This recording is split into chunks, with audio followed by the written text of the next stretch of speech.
ఈ మధ్య మీద చూసాను రానా గారిది నెంబర్ 1 ఇయర్ ఇది. ఓకే. అంటే రీపోస్ట్ చేశారు మళ్ళీ యాక్చువల్లీ రీసెంట్గా. అందులో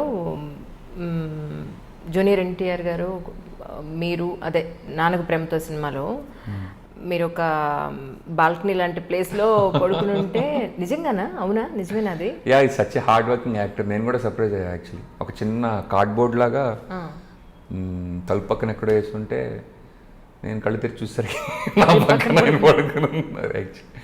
and such dedicated actor and అంటే లైక్ డిసిప్లిన్ అంటే హ్యాట్స్ ఆఫ్ అండి. And also is such a fighter. అంటే I don't think he'll ever give up.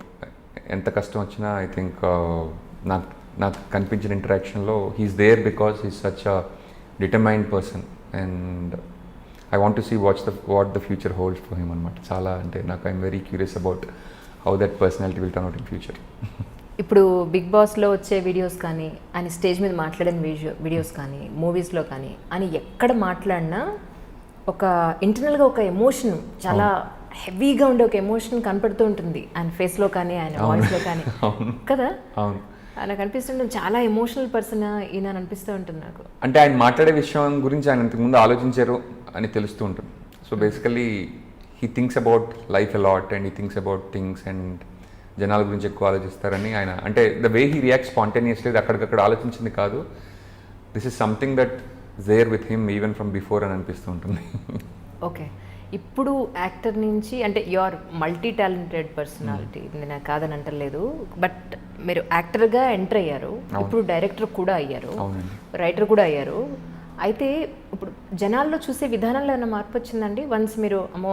ఎందుకంటే అల్లరి నరేష్ గారు మాట్లాడారు, ఇప్పుడు డైరెక్టర్ కూడాను పిలిచేదనే రేపు క్యారెక్టర్ ఇస్తారేమో బాబు, జాగ్రత్తగా ఉండాలి వీటితోటి అని. సో జనాలు నిజంగా అనుకుంటారు కదండి, ఒక యాక్టర్ అనే దానికన్నా కూడా డైరెక్టర్ అనేది మనం ఆపర్చునిటీ ఇచ్చే పొజిషన్లో ఉన్నప్పుడు జనాలు ఆలోచించే విధానం మారుతుందేమో అనిపిస్తుంది నాకు. ఆపర్చునిటీ ఇచ్చే పొజిషన్ అని నేను అనుకోనండి బేసికల్లీ. ఎందుకంటే ఒక కాస్టింగ్ కాల్కి నేను 2 పక్కల ఉన్నాను. అష్టాచమ్మాకి నేను ప్రొఫైల్ పంపించాను, ఎగ్జాక్ట్లీ ఊహలు గుసగుసలాడే నాకు ప్రొఫైల్ వచ్చింది. అష్టాచమ్మాకి అంటే బేసికల్లీ హైదరాబాద్ వస్తే ఎక్కడికి వెళ్ళాలో కూడా తెలియదు, to meet any film personality. ఆ టైంలో నాకు ఆఫర్ రావడం జరిగింది.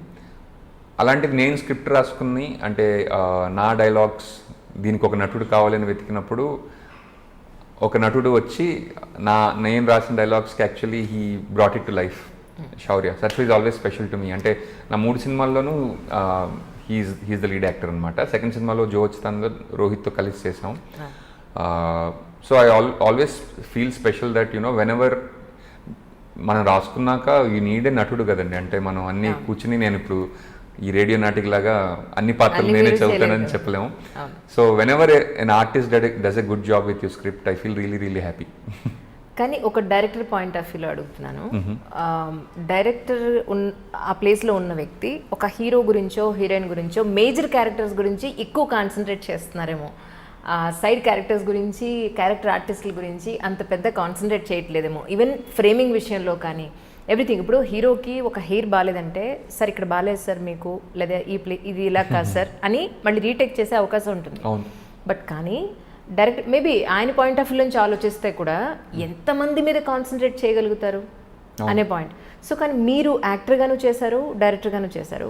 ఈ పాయింట్లో మీకు ఎక్కడైనా అనిపించిందా నేను ఇలా కాదు మొత్తం ఉన్న క్రూ అందరినీ కూడా నా ఫ్రేమ్లో నేను చక్కగా చూపించాలి, అదే ఇది బాగాలేదు ఇది అన్నప్పుడు మళ్ళీ రీటేక్ తీసుకోవాలన్నప్పుడు వీళ్ళే కదా నడిచిపోతుంది అన్న పాయింట్లో నేను కూడా ఐఎమ్ స్టిల్ లర్నింగ్ అండి. కాకపోతే నా ఎక్స్పీరియన్స్లో ఏంటంటే story is the most important thing. ఇప్పుడు లుక్స్ కంటే కూడా ఈ క్యారెక్టర్ని కంప్లీట్గా ఫ్లెష్ అవుట్ చేసి రాసామా రాయలేదా అన్నదే నేను ఎక్కువ ఆలోచిస్తుంటాను. సాధారణంగా యాక్చువల్లీ నాకు I'm not a very visual person. నాకు టైమ్స్ నా హీరోయిన్ వచ్చి ఈ బొట్ట అని అడుగుతుంటారు.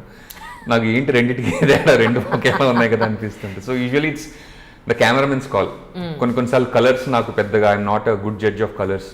కలర్ ప్యాలెట్ ఏం వాడదాం, కొన్నిసార్లు ఏవో పేర్లు చెప్తూ ఉంటారు, కొన్నిసార్లు బీజ్ అంటూ ఉంటారు. నాకు బీజ్ అంటే ఏంటో తెలియదు, నిజంగా ఇప్పటికీ తెలియదు.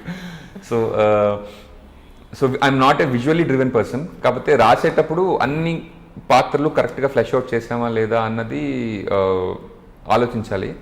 అండ్ మెయిన్ కథకి కావాల్సినట్టు ఇట్స్ నాట్ జస్ట్ లైక్ ఒక్క హీరో రోల్ ఒక్కటే తీసుకుంటే మొత్తం కథ బాగా వస్తుంది అనేది చాలా చాలా బ్లైండ్ స్పాట్ అని నా ఫీలింగ్. అంటే ఆ కథకి సపోర్ట్ చేయడానికి వేరే వేరే ప్లాట్స్ అన్నీ కలిసి మధ్య మధ్యలో ఒక్కొక్క ప్లాట్ ఇంకో ప్లాట్తో ఇంటరాక్ట్ అవుతుంటేనే సినిమాలో డ్రామా పండుతుంది. సో కొన్నిసార్లు నేను కూడా అరే ఈ ప్లాట్లో నేను పూర్తిగా ఆలోచించలేదు, I was a little blind to what that character wants అని అనిపించినవి ప్రతి సినిమాలోనూ ఉంటాయి, ఈ సినిమాలో కూడా ఉన్నాయి. రేపు ఫ్యూచర్ సినిమాలో అటువంటి రిగ్రెట్స్ చాలా తక్కువ ఉండేటట్టు చూడాలని నా ప్రయత్నం. మీరు చిన్నప్పుడు ఏమన్నా సంగీతం నేర్చుకున్నారా? ప్రయత్నించా, అవునా? సంగీతం తెలుసుకున్నా. ఎందుకంటే వికీపీడియాలో మీరు సింగర్ అని కూడా ఉంది. నేను దాన్ని మార్చాలని ప్రయత్నించలేదు. ఎందుకంటే ఏమో అంటే ఫస్ట్ ఆఫ్ ఆల్ ఎక్కడికైనా వెళ్ళినప్పుడు ఈయన సింగర్ కూడా అని చెప్తుంటే బేసికలీ వికీపీడియా నుంచి నా గురించి రీసెర్చ్ చేశారని తెలుస్తుంటుంది.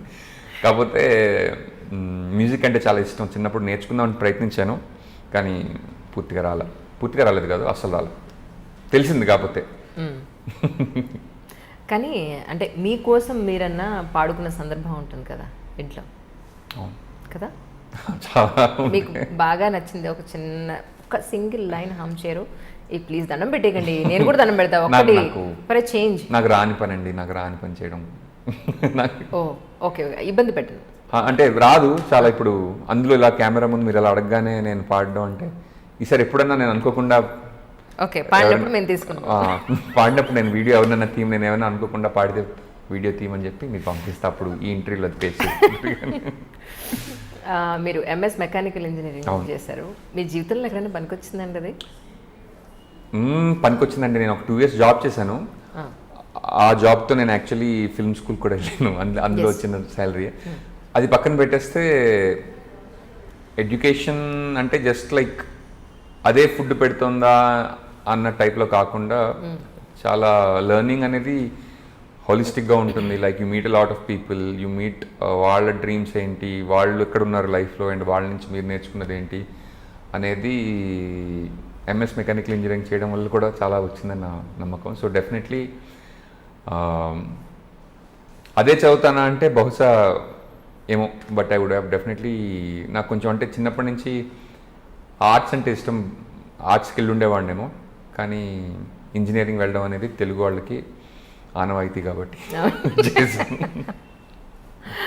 ఎస్, ఆరెంజ్ ఓ రేంజ్ లవ్ స్టోరీలో చేశారు మీరు. అవును. కానీ అది చూసినప్పుడు బా ఎంత ఇన్నోసెంటో ఈ అబ్బాయి, అది తిన్న కప్పు తాగిన గ్లాసు దగ్గర నుంచి ప్రతిదీ మీరు దాచుకోవడం ఒక బెట్లో. అవును, చాలా క్యూట్గా అనిపించింది. రామ్ చరణ్ గారితో కలిసి వర్క్ చేసినట్టున్నారు అందులో మీరు. ఎలా అనిపించింది సార్? ఆ సినిమా బేసికలీ యూఎస్లో తీద్దాం అనుకున్నారు, ఆస్ట్రేలియాలో తీశారు అనుకుంటాను. సో నేను అప్పుడు యూఎస్లోనే ఉండేవాడిని, ఇంకా నేను ఇండియా పూర్తిగా రాలేదు. నాకు అప్పుడు యాక్చువల్లీ ఈ సినిమా ఒకటి అనుకుంటున్నాం, మీరు ఒక రోల్ చేయాలని కాల్ వచ్చింది. అప్పుడే మగధీర సినిమా రిలీజ్ అయిందనమాట. అండ్ యూఎస్లో మగధీర చేసిన హల్చల్ మామూలుది కాదు. యాక్చువల్లీ ఇప్పటికీ నాకు ఇమేజెస్ గుర్తు. ఎడిసన్ దగ్గర సినిమాకి వెళ్తే ఇక్కడ ఎట్లా ఉండేదో క్యూ, అట్లా అక్కడ సాధారణంగా సినిమాలకి క్యూలు చాలా తక్కువ ఉంటాయి. మనం వెళ్ళి టికెట్ తీసుకోవడం వచ్చేయడం అనమాట. అండ్ ఆ సినిమా ఎడిసన్ థియేటర్ నుంచి బయటికి వారిని ఏంటి క్యూ అనిపించింది. సో ఆ సినిమా తర్వాత ఆయన immediate film orange. And I was really excited to work in such a big film with such a big star, and he's the most cordial person I have met. And ఆయనతో నేను ఇంకో cinema కూడా చేశాను, very small scene in గోవిందుడు అందరి వాడేలే అనే సినిమాలో నేను డాక్టర్గా చేశాను అనమాట. అప్పుడు ఆయన నన్ను మళ్ళీ కలవడం, and it felt really nice.